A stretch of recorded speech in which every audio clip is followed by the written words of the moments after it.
Hello dear students, welcome you all to the Bishop Academy online classes. In business, today we understand about the chapter number 3, private, public and global enterprises for class 11th, and it is ours. Our today's topic is public corporation or the statutory corporation, in which we understand about the feature of the public corporation and after that the merit and demerits of the public corporation. Public corporation की जब भी हम बात करेंगे तो इसमें normally समझिए कि वो कॉरपोरेशन जो पब्लिक सेक्टर्स में वर्क करती हैं. Normally the statutory corporation is a body of corporation formed by a special act of the parliament और बाय द सेंट्रल और द स्टेट लेजिस्लेचर्स. यानी कि जब हम पब्लिक कॉरपोरेशन की बात करते हैं तो ये पार्लियामेंट में एक स्पेशल एक्ट के थ्रू फॉर्मेशन में आते हैं, या फिर लेजिस्लेचर जो असेंबलीज होती हैं सेंट्रल या स्टेट लेवल की, उसमें हम इसको प्रपोजल में रख के क्या करते हैं, इसके फॉर्मेशन की बात करते हैं या इसको फॉर्मेशन में लाते हैं. It is the fully finance by the government. ये पूरी तरीके से क्या होता है, गवर्नमेंट के थ्रू फाइनेंस्ड होता है. It's power, object, limitation etcetera are also decided by the act of legislature. तो इसके अंतर्गत यानी कि ये जो पब्लिक कॉरपोरेशन होता है, इसके जो पावर्स होते हैं या इसकी जो लिमिटेशन है, इसके जो ऑब्जेक्ट हैं, ये सारे के सारे लेजिस्लेशन एक्ट के अंतर्गत या लेजिस्लेचर एक्ट के अंतर्गत क्या करते हैं, डिसाइड किए जाते हैं. यानी कि जो भी चीज़ें होंगी हमारी पार्लियामेंट्री बोर्ड के अकॉर्डिंग ही होगी. लाइक इंडियन एयरलाइंस की अगर बात करें, एयर इंडिया की बात करें, state bank of India, life insurance corporation of India, food corporation of India, oil and natural gas corporation etcetera, ये सारे के सारे जो हैं वो पब्लिक कॉरपोरेशन हैं. यानी कि ये वो सेक्टर्स हैं जो पब्लिकली वर्क करते हैं हमारी अपनी कंट्री में. Now we understand about the first of all the features of the public corporation. के फीचर्स क्या हैं? तो पहला फीचर यही है कि पार्लियामेंट्री फॉर्मेशन के थ्रू या स्टेट या लेजिस्लेचर पार्लियामेंट के बेसिस पे ही क्या होता है, इसका फॉर्मेशन होता है. यानी it is created by an act of the parliament और द सेंट्रल और द स्टेट लेजिस्लेचर. जो हमारे विधानसभा या राज्यसभा जो होते हैं उसमें एक एक्ट के थ्रू इसको क्रिएट करने का काम किया जाता है. The powers, objectives and limitation of the public corporation are defined in Act only. यानी कि जो इसके पावर्स हैं, जो इसके लिमिटेशन है, जो ऑब्जेक्टिव्स हैं, उन सभी को हम केवल क्या कर सकते हैं, इन पब्लिक सेक्टर यानी पब्लिक कॉरपोरेशन को केवल एक एक्ट के थ्रू यानी कि रूल्स एंड रेगुलेशन जो हमारी पार्लियामेंट में रिप्रेजेंट करती है उसके थ्रू डिफाइन कर सकते हैं.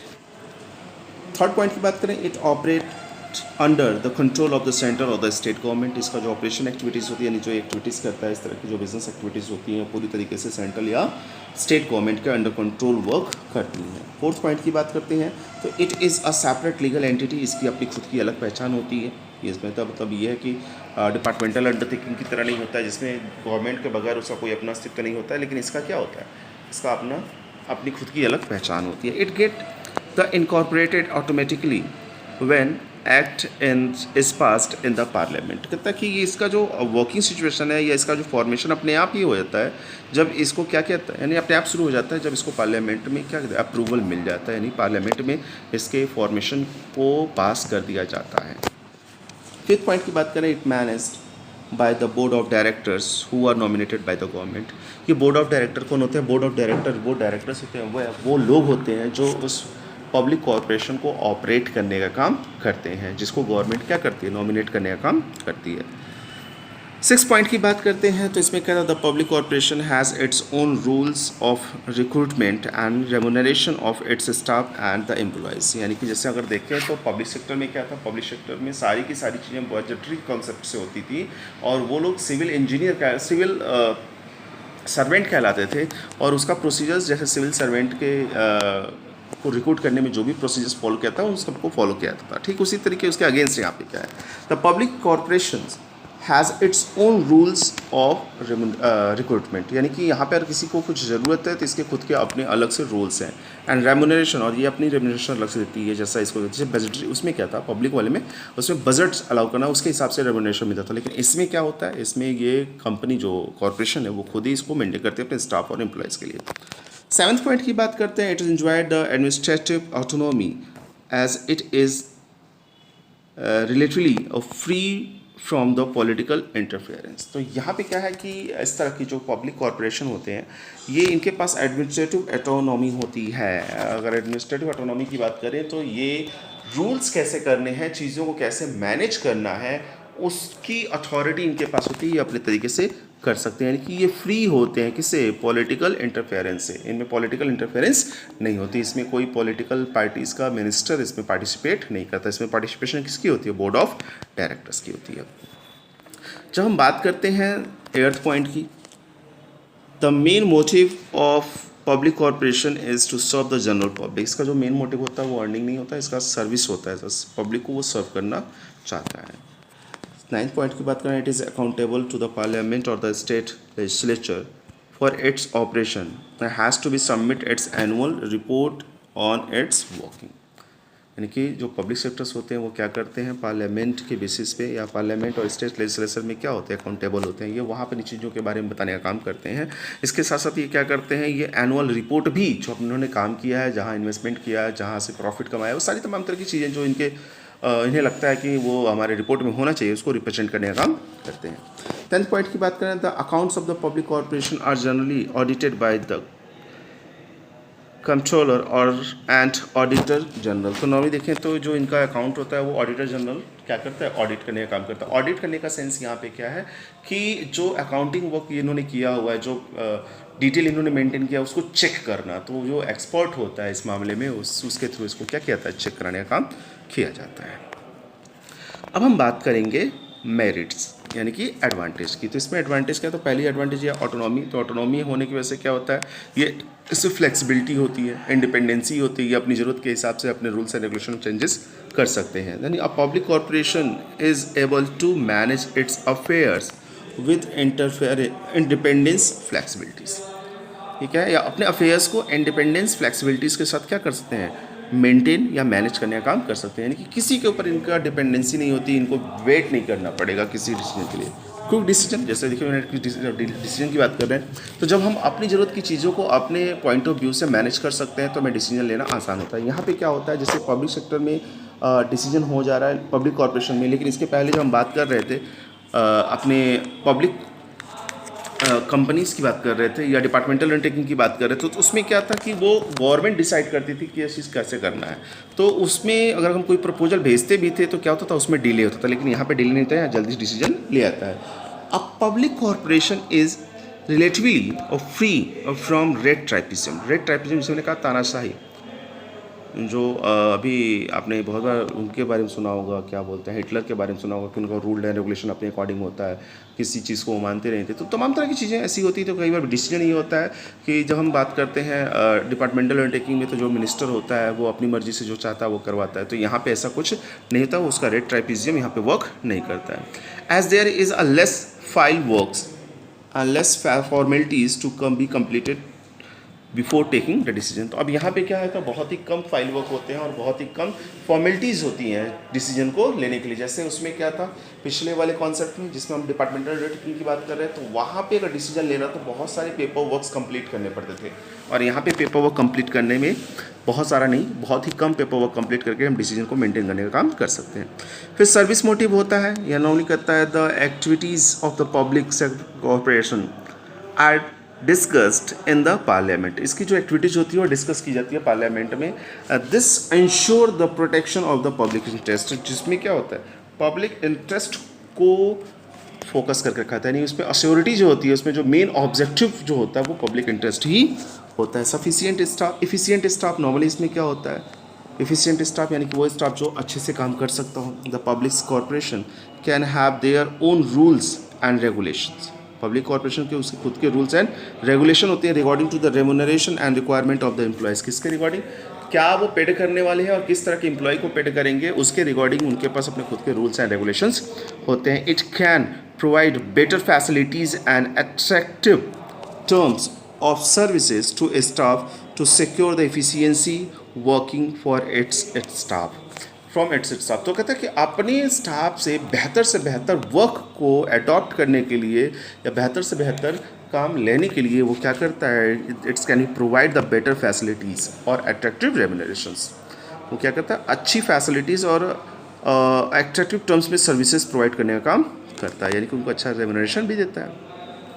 प्रोफेशनल मैनेजमेंट देखिए वहाँ पे क्या था कि वो मिनिस्टर्स के अंडर कंट्रोल काम करता था, कुछ स्टाफ क्लर्कल होते थे जो उस काम को मैनेज करें। लेकिन यहाँ पे क्या है, जब हम पब्लिक कॉरपोरेशन की बात करते हैं तो यहाँ पे जो मैनेजमेंट होता है, जो बोर्ड ऑफ डायरेक्टर होता है, वो प्रोफेशनल्स का होता है। It's a board of directors consist the business expert and also the representative of various groups such as the laborers, consumers nominated by the government। ठीक है, तो इसमें ये वो लोग होते हैं जो क्या होते हैं, अपने डिपार्टमेंट के एक्सपर्ट होते हैं। अब बात कर लें डीमेरिट्स की, तो डीमेरिट्स की बात कर लें तो autonomy on the paper only, सही बात है, इसमें भी जैसे लीडरशिप की कहीं ना कहीं इंटरफेरेंस आ जाती है, पॉलिटिकल पार्टीज़ का इंटरफेरेंस आता है। और इसलिए कहते हैं कि हमने बताया तो ज़रूर कि हाँ ऑटोनॉमी जो होती है वो बोर्ड ऑफ डायरेक्टर्स के हाथ में होती है, लेकिन वो केवल ऑन पेपर होता है, उसका रियल सिचुएशन में बहुत ज़्यादा इम्पैक्ट नहीं होता है। The autonomy and the flexibility of the public corporation is only for name सेक, ये केवल नाम मात्र के लिए होता है। The particularly the ministers and the government officers and the political parties often interference with the working of these corporation. अक्सर क्या होता है, जो पॉलिटिकल पार्टीज़ होती हैं या ऑफिस जो होती हैं वो अक्सर क्या करते हैं, इन कॉर्पोरेशन में जो लोग काम करने वाले होते हैं उनके काम में इंटरफेरेंस करती है। लैक ऑफ इनिशिएटिव की अगर बात करें तो lack of public corporation do not face any competition and are not guided by the profit motive. अब देखिए क्या है कि हम अगर डिपार्टमेंटल अंडरटेकिंग की बात करें तो वो प्रॉफिट मोटिव था उसका, लेकिन यहाँ पे इसकी सिचुएशन क्या है, जब हम बात करते हैं कि पब्लिक कॉर्पोरेशन की, तो इसका मोटिव प्रॉफिट को मेंटेन नहीं करना होता है। So the employ do not make the initiative to increase the profit, और इसी वजह से क्या होता है, जो एम्प्लॉय होते हैं वो प्रॉफिट को इंक्रीज करने के लिए इनिशिएटिव नहीं होते, उस पर बहुत फोकस नहीं करते, बहुत उस पर हार्डवर्क नहीं करते कि अपने कॉर्पोरेशन को प्रॉफिट की तरफ ले जाया जाए एंड रिड्यूस द लॉस, और जो लॉस हमारा है उसको रिड्यूस करने का काम किया जाए। The losses of the public corporation are made good by the environment। और ये क्या होता है, losses of public corporation are made good by the environment। और इसको बेहतर सिचुएशन में आने के लिए क्या करना पड़ता है, गवर्नमेंट को कहीं ना कहीं इन्वेस्टमेंट करना पड़ता है ताकि वो क्या कर सके, उस जो बैड सिचुएशन में चल रही कॉर्पोरेशन है उसको बेहतर कंडीशन में लाया जा सकते।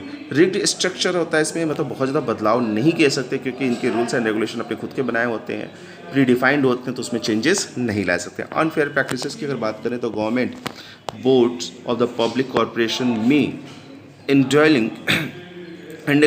इन unfair practices. It may change unduly the high price of the cover up the efficiency। कई बार क्या होता है कि हम अच्छी चीज़ को पाने के चक्कर में क्या करते हैं, बहुत ज़्यादा पेमेंट करने का काम कर देते हैं, जो कि अनफेयर प्रैक्टिसेस की बात होती है। एलिजिबिलिटी की अगर बात करें तो नॉर्मली पब्लिक सेक्टर कॉर्पोरेशन जो होता है वो under the where the undertakings required और मोनोपोली पावर्स, यानी कि जहाँ पे मोनोपोलीज रिक्वायरमेंट होती है, मोनोपोली पावर की रिक्वायरमेंट होती है, वहाँ के लिए हमारा जो पब्लिक सेक्टर है या पब्लिक कॉर्पोरेशन वो ज़्यादा बेहतरीन होता है। Second one, the where the undertakings require the special power defined by the act और स्टेटस। तो नॉर्मली अगर देखें स्टेटस की अगर बात करते हैं या फिर डिफाइंड एक्ट की बात करें या स्पेशल पावर की बात करें, तो जहाँ पे स्पेशल पावर की रिक्वायरमेंट वगैरह होती है या फिर मोनोपोली की रिक्वायरमेंट होती है, ऐसे जगहों पे ये बहुत ही सूटेबल होता है। और normally the undertaking the government regulation regular grant from the government, और ऐसे क्षेत्र में जहाँ पे गवर्नमेंट से रेगुलर ग्रांट्स की रिक्वायरमेंट होती है, तो इन जगह देखे जाए तो यहाँ पे हमारा जो पब्लिक सेक्टर्स होता है वो ज़्यादा ही अप्रूव्ड होता है, ज़्यादा बेहतर होता है। चलिए एक केस स्टडी के बारे में देख लेते हैं। तो यहाँ पे है कि with an attachment of LIC act 1956 N autonomous body of the life insurance corporation of India was formed. एक 1956 की बात करें, उसके एक्ट के आने के साथ साथ क्या एक ऑटोनॉमस बॉडी हमारी फॉर्मेशन में आई थी, जिसे लाइफ कॉरपोरेशन ऑफ इंडिया कहते हैं। The act defined it's power, act में इसके पावर के बारे में, इसके ड्यूटीज और इसके फंक्शन के बारे में डिफाइन करने का काम किया गया था। It has a separate legal entity, और इसकी अपनी खुद की अलग की पहचान है। It is fully owned by the government, और ये क्या है पूरी तरीके से गवर्नमेंट के थ्रू मैनेज की जाती है। It has independent financial policies and can raise the funds and borrowings from the public and the government. इसके पास अपनी खुद की क्या इंडिपेंडेंट फाइनेंशियल पॉलिसीज है, यानी कि इस फाइनेंशियल सिचुएशंस के लिए गवर्नमेंट के ऊपर बहुत ज़्यादा डिपेंड रहने की जरूरत इसको नहीं है। तो इसको जब चाहिए, जब ज़रूरत हो पैसे की, तो ये क्या कर सकते हैं, बोरोइंग फंड्स को रेज कर सकती है, या जहाँ कहाँ से, पब्लिक और गवर्नमेंट सेक्टर से। कहता है whereas it is not a subject to any budgetary accounting और auditing control like a railway, and its annual report is the presented in the parliament every year. तो इसके लिए कोई बहुत बजटरी कंट्रोल की रिक्वायरमेंट नहीं होती है रेलवे की तरह, और इसमें जो एनुअल रिपोर्ट होता है वो पार्लियामेंट में रिप्रेजेंट किया जाता है। तो कहता है name the type of the public sector enterprises referred in the above case. तो भैया पब्लिक सेक्टर इंटरप्राइजेज जो है, तो नॉर्मली यहाँ पे पब्लिक सेक्टर कॉर्पोरेशन को यहाँ पे रिप्रेजेंट किया जा रहा है, ठीक है, क्योंकि ये जो चीज़ें हैं क्या, ये एक ऑटोनोमस बॉडी को लेके बैठा हुआ है और गवर्नमेंट इस पर रूल कर रही है, तो पब्लिक सेक्टर होता है। कहता है name the act under which it's form, तो 1956।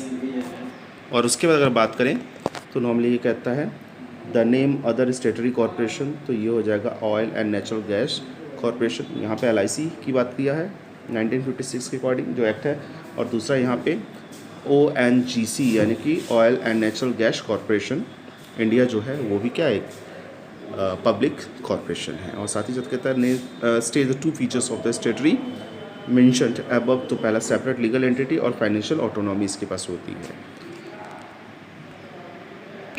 Thank you for watching this video. If you have any type of the queries, you should be consult through the Google Classroom.